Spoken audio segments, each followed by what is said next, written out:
Oh, I know we're going to Russia. Yeah, we're going to Russia. We're going to Russia. And we just spent some time with Buddy McGirt, had a chance to talk to him. But it's Sergey Kovalev against Anthony Yarde.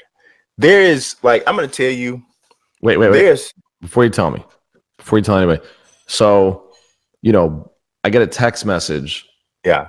like at like, I don't know what time it was, but it was like 4 a.m. in Russia, right? From Mhm. Buddy. What's up, black man? You could just say he's running out of people to message. He's running out of people to text. That would be a week. So he's like, He said, "What's up, black man?" I'll send it to you. I love it. I love it. He's I like, love it. he's like, just checking in. Just checking in, black man. I'm gonna start calling you "What's up, black man" from Hey, now on. I'm gonna send it to you, so I'm not making this up. Yeah, we did have fun with him last weekend. we did. I mean, honestly, Buddy is cool to talk to. Like, you know what the funny thing is about Buddy? Buddy is a Hall of Famer. Mm-hmm. Just like recently, he's a Hall of Famer. I mean, Buddy fought Pernell Whitaker twice, right? And you can make a strong argument. Some people can make an argument that he may have won one of those fights. There's not many people who can make an argument. Right. They can't even be competitive. They can even be competitive, right? Yeah. Buddy was that dude, right? I remember watching an interview, and I told Buddy about this week. I remember watching an interview with Oba Motor City Car. Oh, yeah, sure. And he had just won a fight. It was on, I believe it might have been, I think he was still on ESPN or something. But they'd come to him and they were like, so who do you want next? And somebody in the background said, Buddy McGirt. And the look on his face was like, I don't really think I really want my right. Like who said that? I told you don't say that, right? It was, and I'm looking like, bro, you really don't. I don't think you really want it, Buddy McGirt. So he is a and he never got him. Never got him. He was a heck of a fighter. Buddy McGirt was a heck of a fighter, and he's also a heck of a trainer. He helped refurbish Sergey Kovalev for the rematch against Leader Alvarez, and now he's tasked with getting him ready for a young and powerful and athletic Anthony Yarde. Peter. Yeah. Now we saw what our friend Mike Coppinger reported about Sergey Kovalev a couple weeks ago. Right. It has some people worried about where he is mentally, not to mention, what is he, 36, 37? What do you think? Like, I'm asking you for your flat out prediction for Kovalev Yarde. My flat out prediction is I think Yarde's going to have to knock Kovalev out to literally win in his hometown. Mm-hmm. That's what I think, because I just think it's just going to be too much for Yarde to combat that environment. Knowing Buddy, Kovalev is going to be ready to go. Mm-hmm. He looked good in the rematch, right? Mm-hmm. He looked good avenging his loss. We heard what Mike Coppinger reported and what allegedly happened. I think a lot of these things happen with a lot of fighters, a lot of athletes, a lot of people, doctors, lawyers, school teachers, and they don't get reported. Right. Now, a lot of them aren't fighting, but a lot of them are competing in sports or having to use their mental capacity.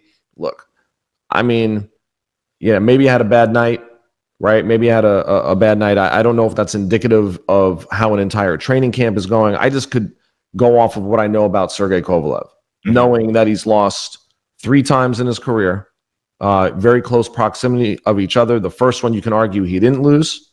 Mm-hmm. The second one, he lost. Yeah. The third one, he lost, and then he avenged that one. So I think he's still competitive. I think Yarde is definitely a contender, but I don't know if he's beaten the type of person that would allow us to say at this point that he's going to beat Kovalev, especially in his hometown. So I'm picking Kovalev to win a decision, or that's just the logical. I don't even know what the odds are, but I haven't checked. We can definitely check now. Right. It's a logical prediction. I think I'm standing by the fact that I think the only way Yarde wins is by stoppage. Yeah. So here's the thing.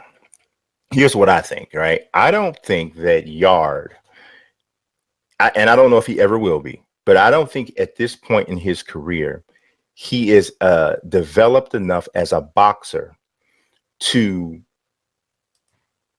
take advantage of what I think is a diminished Kovalev for a number of reasons, right? I do think he's a diminished guy. I look at the guy who fought Eliter Alvarez, even in the second fight. That was not the Kovalev that we saw striking fear in everybody at 175 pounds, just about. It's just he's not the same guy for whatever reason. Right. You know, I'm judging him even in victory. Right. So I'm not putting it on the knockout because he was, to be honest with you, he was dominating Alvarez before he got dropped. He was dominating the fight. Remember, Kovalev is a classic bully. Yeah. And I think psychologically, Andre Ward took something from him. Yeah. And made him question himself. And I think that, you know, one of the things that we saw, which was consistent with his 3 losses, was fading later in the fight. Yeah, I agree. And there's first of all, let me compliment the chat. Okay. the questions and the comments that are coming across, and I'm watching them as they scroll, are fantastic. Like everybody that's watching right now, even if they have a differing opinion, these people know boxing, what they're saying. But I will beg to differ with one comment. And I agree with what you just said, but it contradicts what's in the comment. Boxing Comment says that Kovalev has great stamina. But he says that Yarde's muscles will tire him out by the 6th. I beg to differ there. I think that the biggest blemish in Kovalev's game right now is the stamina. It happens quickly, too. I mean, like, he goes on. I empty, mean, like, really, it's like somebody poured a glass on empty. Right. Yes. Almost like he's struggling to move around the ring. Absolutely lumbering, very labored movement. His punch activity. If I had the punch stats, I would really bring him up now. But I would love to see his punch stats from rounds 1 through 4, and compare them from 6 to 8 or 6 to 9.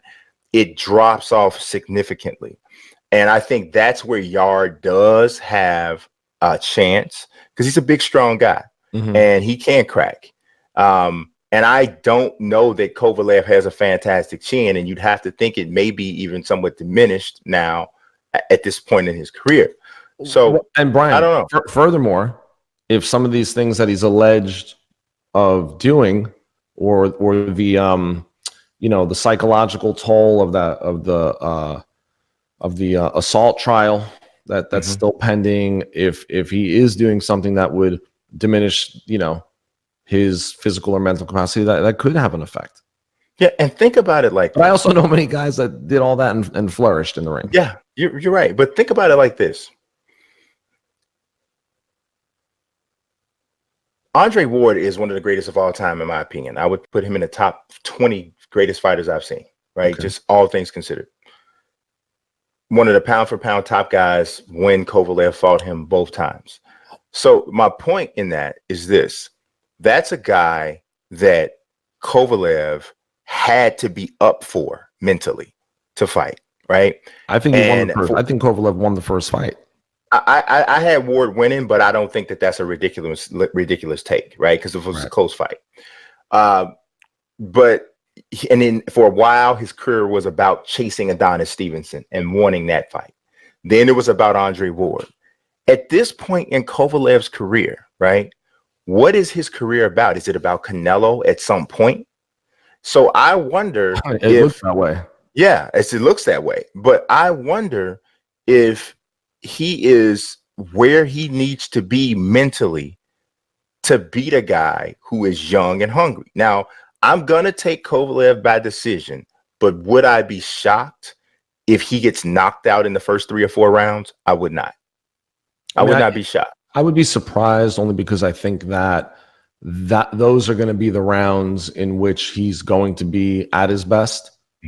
And I think Yarde's going to be a little bit on edge. I think he's going to be a little bit cautious. Anyone that fights Kovalev is going to be a little bit cautious. Yeah. Can Kovalev be one punch knocked out? Sure, anyone can.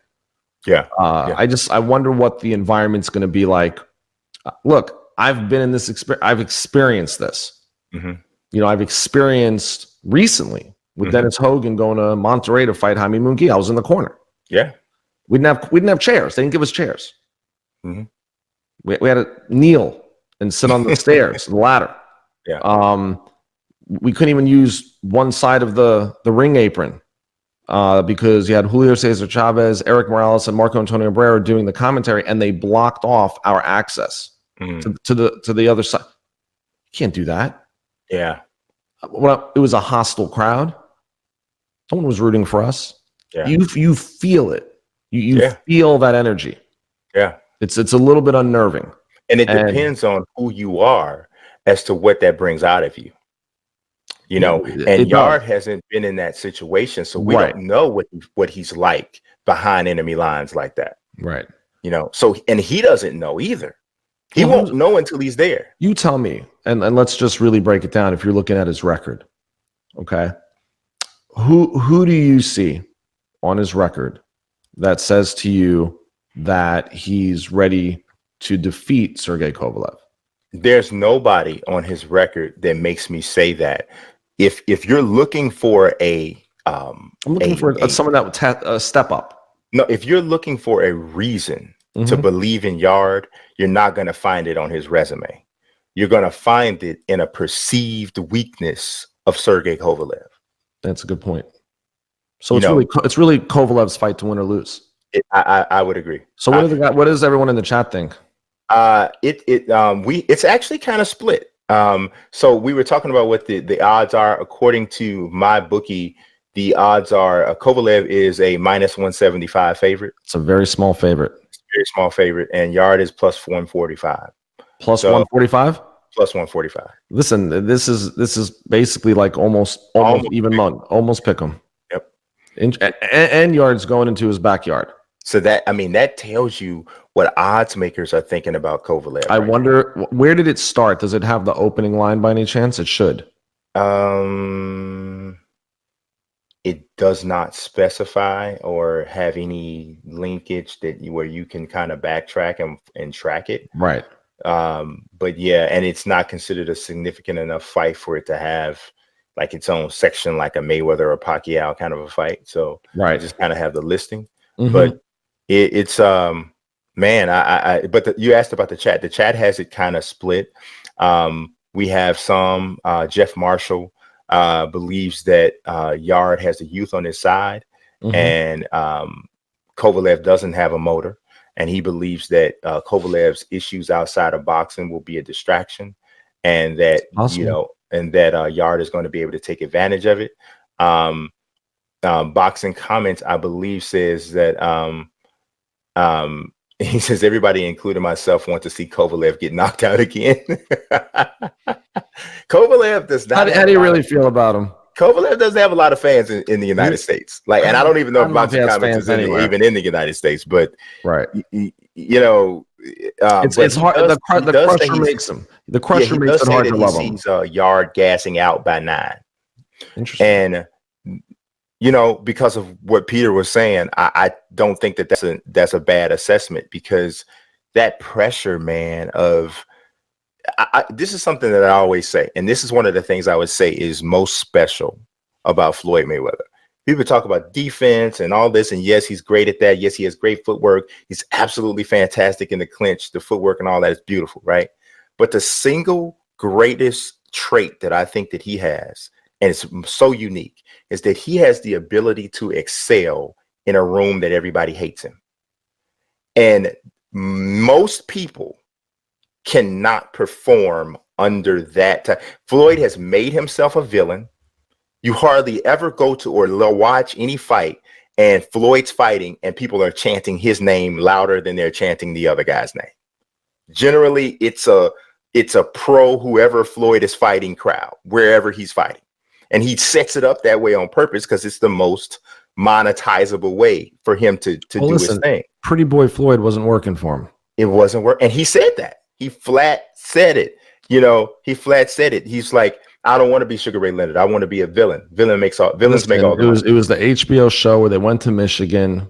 Yeah. And it fell flat. And he was like, you know what? I got to be the bad guy. Got to be the bad guy. And I'm going to make $1 gazillion. Yeah. But it's funny though, because he And he said that delivered. And he delivered. he did. He had that epiphany Right. as a very young man. You know, He's been around the game for a long time. I mean, yeah. his dad, his uncle, his uncles. Hmm. He's just grown up in it. He's been successful at it since he was a kid, and he was able to take advantage of that time period, Yeah. and really reinvent himself kind of halfway through his career. Yeah. Some people are energized by crowd support. And I legitimately believe Floyd Mayweather is energized from a athletic professional standpoint. I think he's energized by the hate. To me, I think the proof is in the pudding. I mean, there's been some other people in other sports who I could say is the same way. Reggie Miller was that way. Like, boo him if you want and watch and see what happens. Right. So it's a unique trait, man. It really is, and we'll find out if Anthony Yarde has it. We'll find that out this weekend. So, but there's a couple other fights, or a few other fights. Actually, it's more than a couple. We also have another legitimate world title bout with Juan Francisco Estrada against Dwayne Beeman. That's for Estrada's WBC Junior Bantamweight title that I believe he lifted from Sri Sakat Sorungvasai. And then we have Brandon Figueroa, which is Omar Figueroa's younger brother, taking on Javier Nicolas Chacon. And this is for Figueroa's interim title. Figueroa recently commented, he said, "It's time for me to carry the family name." I'm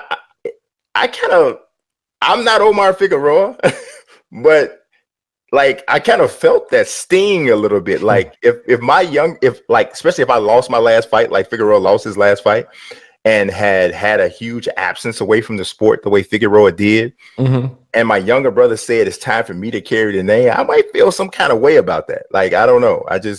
I think what he probably meant is, I'm here to now, like, I don't know, carry the mantle, to kind of take the baton, to kind of, come back with a big win. I don't know. Who knows? I don't know. I read it and I was like, okay. And it was a quote. So I was like, I wonder what that's about. But yeah, he's fighting Javier Nicolas Chacon, and his interim titles on the line. You also have two legitimate title fights that will not be televised. The two that I just mentioned will be televised. Figueroa will be on FS1. Juan Francisco Estrada versus Dwayne Beeman will be on DAZN. Of course, Kovalev Yarde is on ESPN. But there's two title fights that are actually not even going to be televised. Kosei Tanaka versus Jonathan Gonzalez. Tanaka's WBO flyweight titles on the line. And then Vic Saludar versus Wilfredo Mendez, which is Saludar's WBO strawweight title, will be on the line. Those fights will not be televised, kind of like the Revolution.